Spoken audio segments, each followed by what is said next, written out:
And on this Thursday, February 27th, 2025 edition of Newsmakers, the Vatican says Pope Francis continues to improve from double pneumonia today, though doctors say he needs more days of clinical stability before they revise their guarded prognosis. The 88-year-old Pope was able to begin alternating high-flow supplemental oxygen delivered by a nasal tube with a mask in a sign of his improved respiratory condition. For the second day in a row, doctors did not say Francis was in critical condition, but they said that given the complexity of his lung infection, further days of clinical stability are needed before they declare he's out of danger. Francis has been in Rome's Gemelli Hospital since February 14th.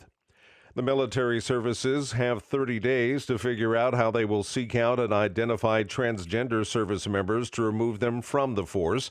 A memo sent to Defense Department leaders today orders the services to set up procedures to identify troops diagnosed with or being treated for gender dysphoria by March 26th. They will then have 30 days to begin removing those troops from service. The order expands on the executive order signed by President Trump during his early days in office, setting out steps toward banning transgender individuals from serving in the military. The directive has been challenged in court. The new Pentagon policy provides two exceptions if transgender personnel who seek to enlist can prove on a case-by-case basis that they directly support warfighting activities, or if an existing service member who is diagnosed with gender dysphoria can prove they support a specific warfighting need and never transition to the gender they identify with, and proves over 36 months they are stable in their biological sex without, quote, clinically significant distress.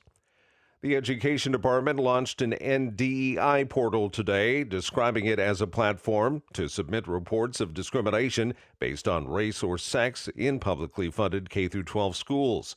It asked students, parents, and others for a brief description of the practice in question, which the agency said it will use to guide investigations. The website went live as schools and colleges nationwide face a Friday deadline to end diversity programs the Trump administration views as racial discrimination. A February 14th memo from the Education Department ordered schools to remove consideration of race from their practices or risk losing federal money. A Senate committee has advanced the nomination of President Trump's choice to head the Department of Labor. Members of the Senate Committee on Health, Education, Labor, and Pensions voted 14-9 today to recommend former Oregon Republican Congresswoman Lori Chavez-DeRemer's confirmation by the full Senate. If confirmed as Secretary of Labor, Chavez-DeRemer would be tasked with enforcing policies on workplace discrimination based on pregnancy status and outcome. But advocates on both sides of the abortion debate have been speaking up against her nomination. Abortion rights groups have warned that Chavez-DeRemer has previously supported pro-life bills while in Congress. Meanwhile, abortion opponents are pointing to a questionnaire in which Chavez-DeRemer said she'd worked at a Planned Parenthood clinic for just over a year in her early 20s as a reason to oppose her nomination. NBC News reported Chavez-DeRemer asserted in the questionnaire that she doesn't personally support abortion and would not promote policies supporting abortion rights. The national pro-life group Students for Life Action called her nomination extremely disappointing. And that's Newsmakers for this Thursday, February 27th, 2025 edition. I'm Keith Black.